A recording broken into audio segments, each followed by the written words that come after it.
jangan kami dimintai komisi. Jadi dia tulis di bukunya nih, a man called Ahok, seorang laki-laki dipanggil Ahok. Judulnya nih, sepenggal kisah perjuangan dan ketulusan.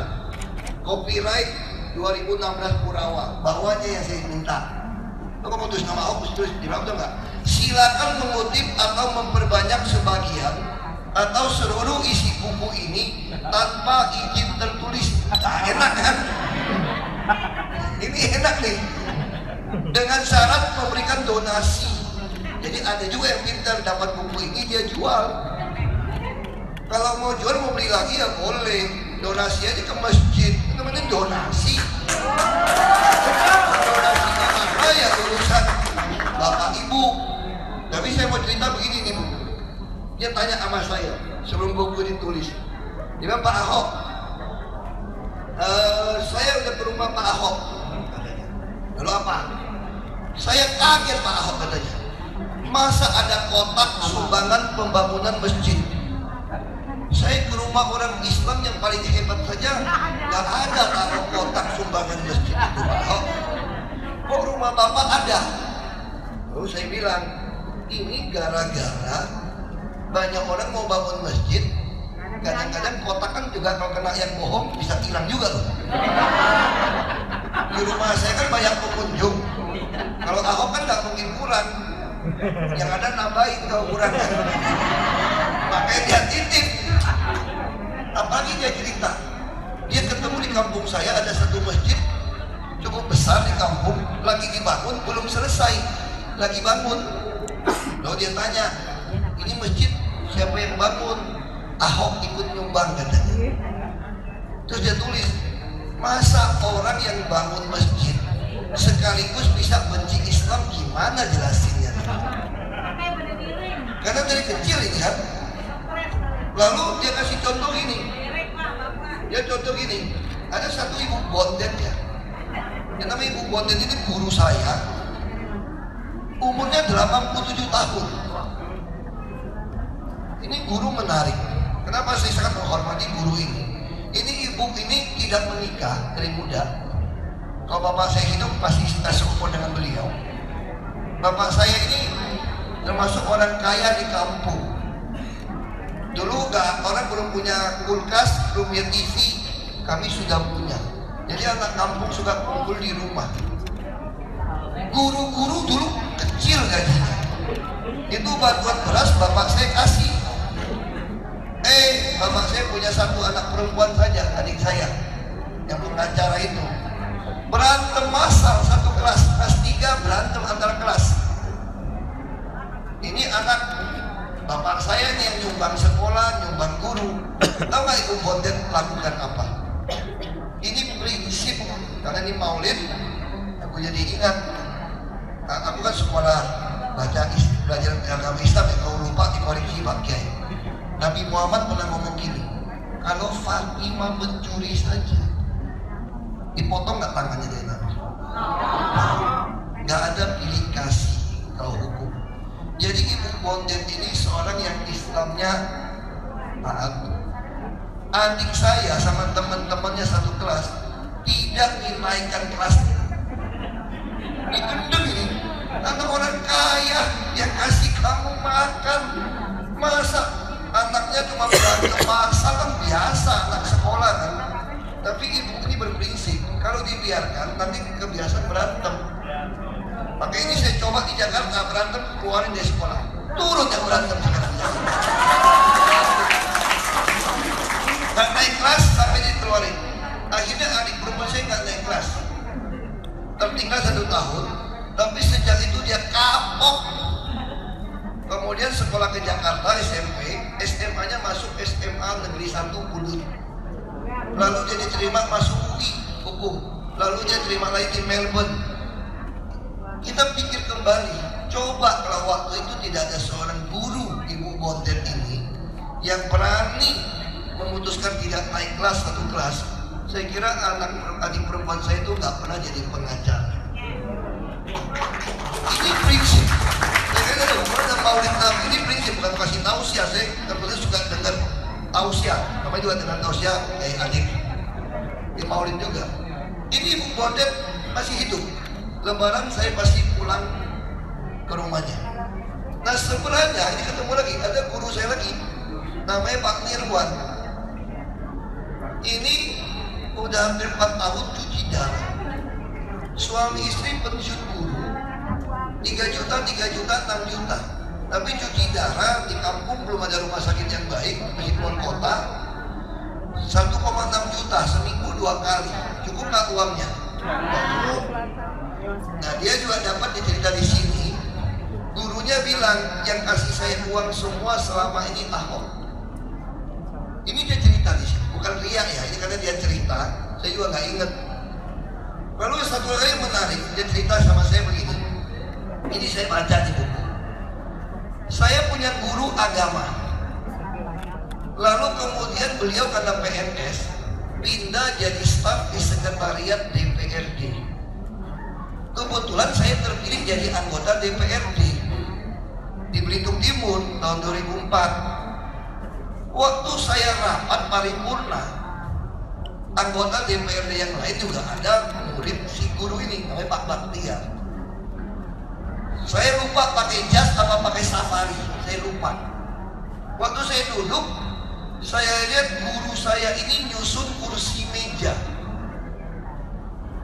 Saya merasa, waktu dia ingatkan saya kan gak enak masa saya duduk sebagai anggota dewan, guru saya ngangkat-ngangkatin kursi meja. Akhirnya ini kata guru saya ya, saya bantu susun itu kursi meja. DPRD lain gak susun.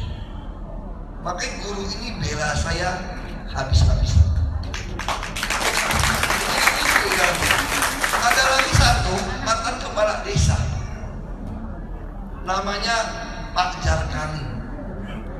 Ini Islamnya kuat banget. Waktu saya mau jadi bupati, dia yang keliling seluruh kampung bilang jangan pilih si kafir. Pokoknya pilih kafir masuk, jadi bagian kafir masuk neraka aja dia. Ya gitu dong. Benci sama saya setengah mati lah. Contohnya aku kepilih jadi bupati.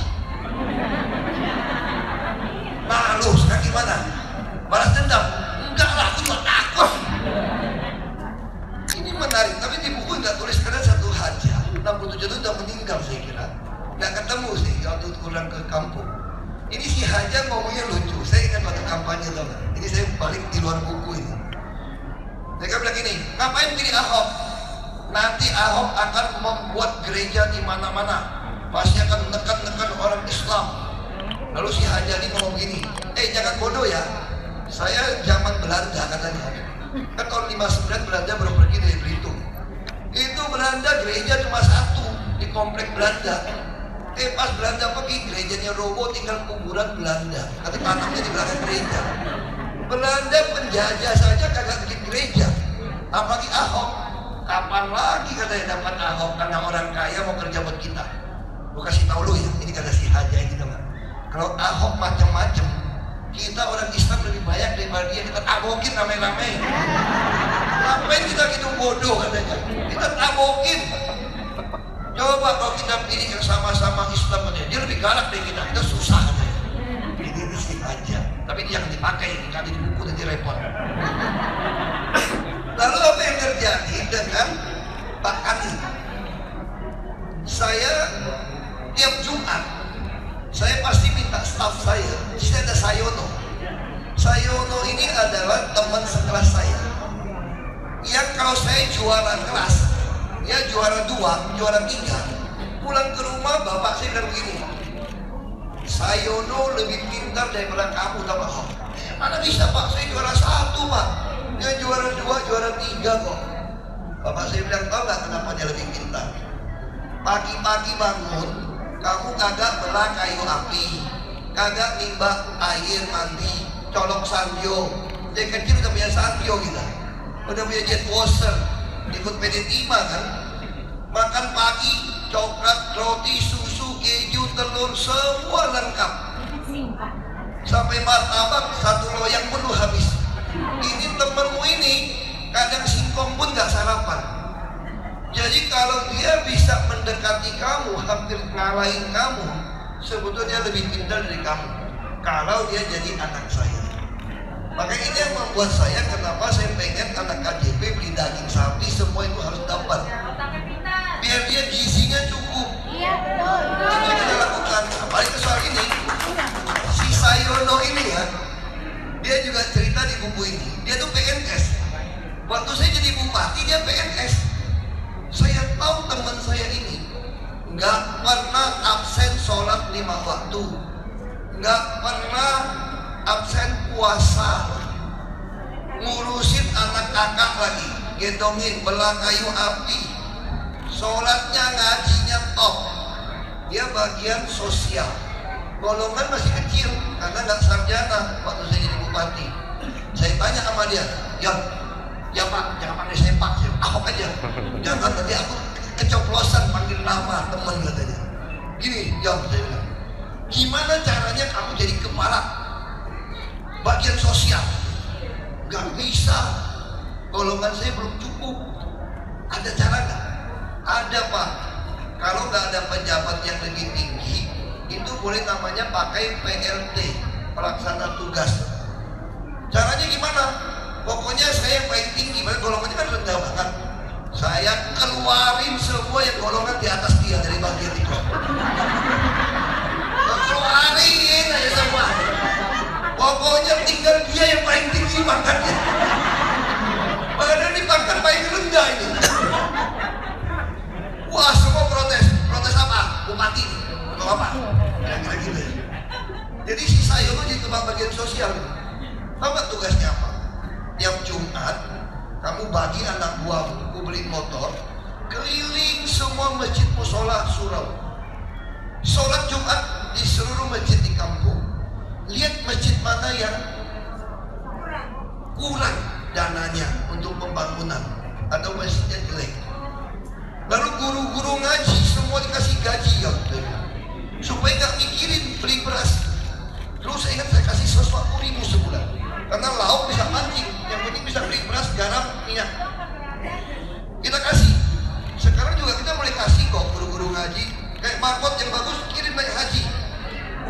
Dulu masih naik haji ngantri nggak lama. Nah, si Sayon ini yang bantu saya. Nah, akhirnya apa enggak? Ketahuanlah ada masjid gede yang kagak selesai. Tahu nggak punya siapa? Punya Pak Kami. Yang benci saya itu loh.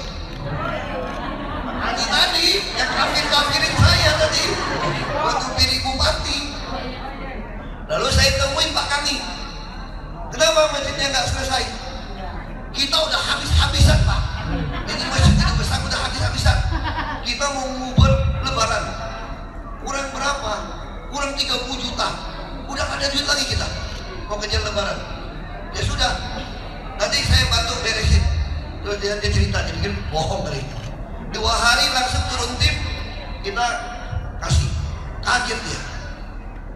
Akhirnya tuh nggak, kemana-mana bilang, itu saya mau calon gubernur, mending dukung Ahok. Dia cuma janji doang.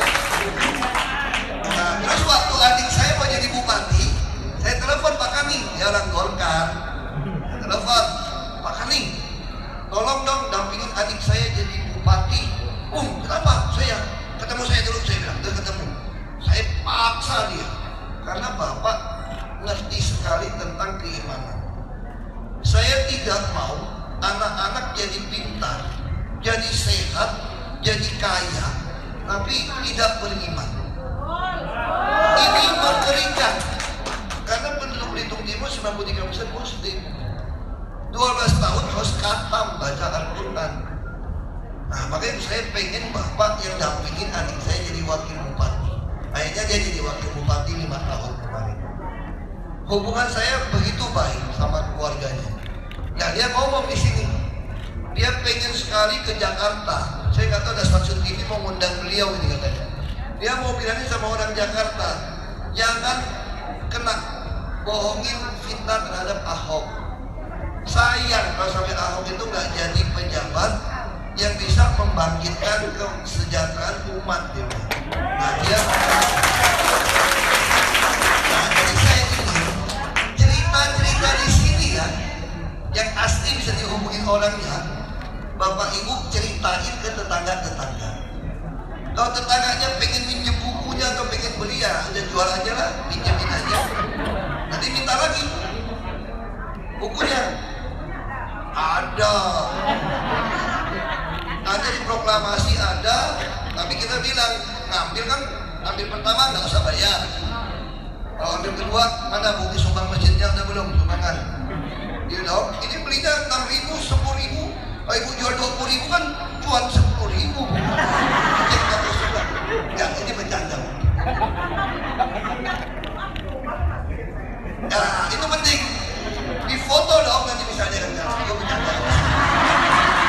Yang penting maksud saya kalau bapak ibu dapat buku ini jual, mau tambah lagi, saya nggak minta uangnya kembali kepada kami yang dijual, hanya bukti sudah sumbang masjid. Karena buku itu sudah kita cetak.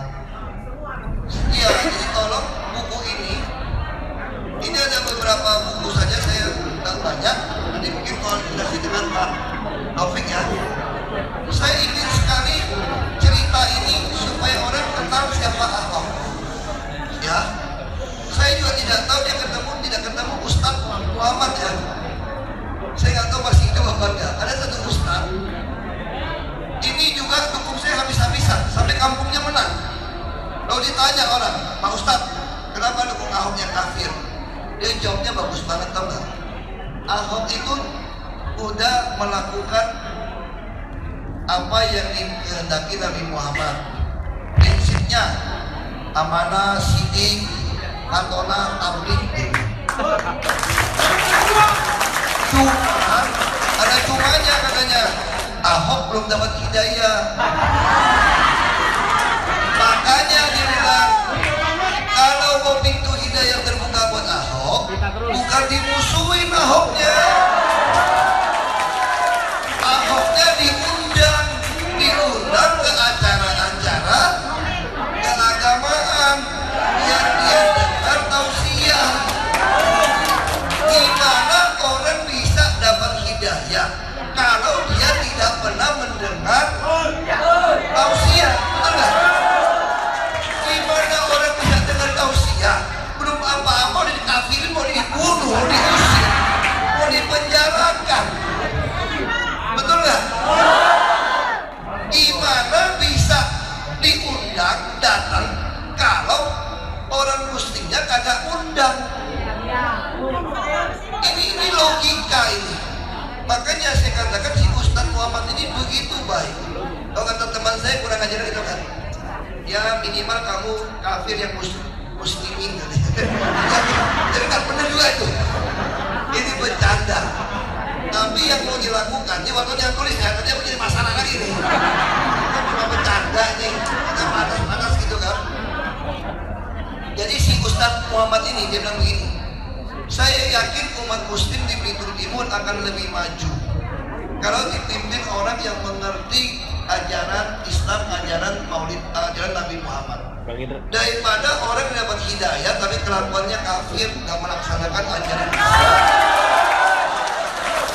Ini konsep yang baik. Saya sudah ada satu buku lagi ditulis oleh, saya kira itu Ustazah ya, Nini Hamid. Ibu Nini Hamid ini, saya baca bukunya ini. Ibunya dukung dia.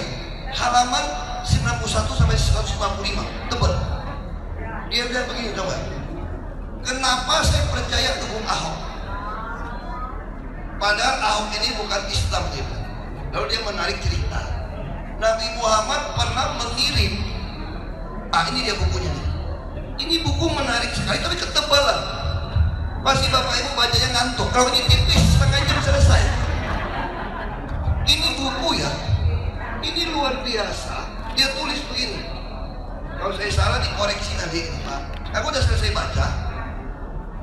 Ini orang yang sangat Islam. Dia bilang, kenapa saya tulis buku ini? Saya harap orang setelah membaca buku ini akan melihat indahnya Quran, akan melihat damainya Islam, indahnya Islam. Dia tulis. Saya harap setelah membaca buku ini orang akan suka. Dia ngomong, itu dia cerita apa? Lalu kenapa dia mau pilih Ahok?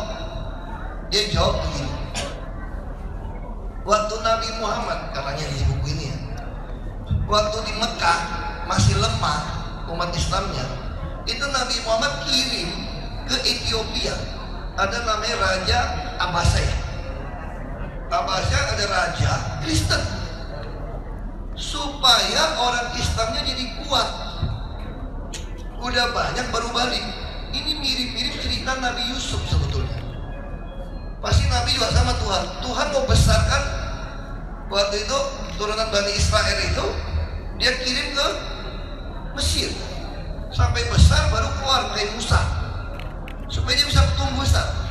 Lalu si ibu ini ngomong begini, Islam, umat Islam di Jakarta, kalau kita bilang lemah, ini lemah. Orang paling miskin di Jakarta rata-rata umat Islam.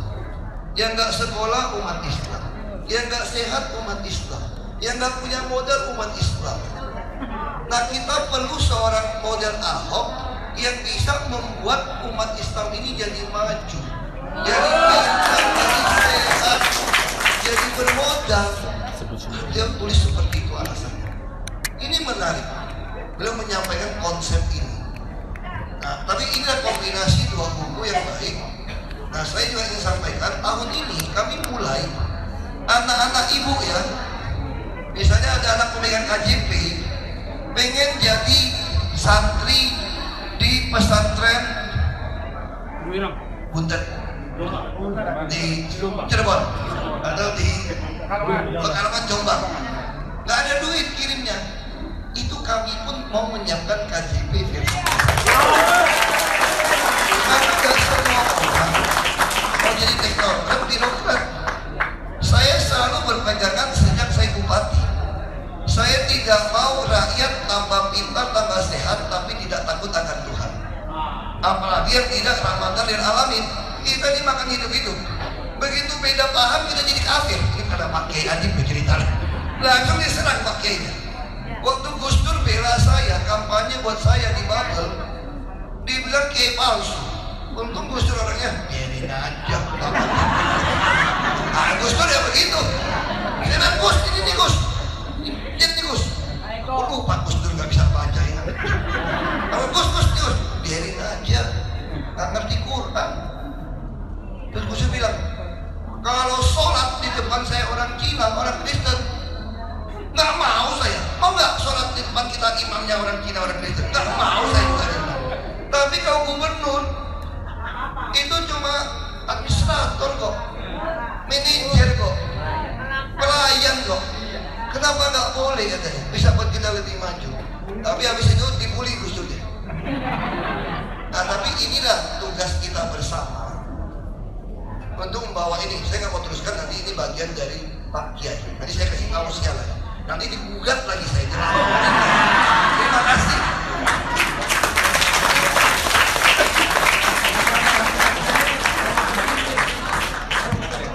Bisa kita kasih tepuk tangan lagi?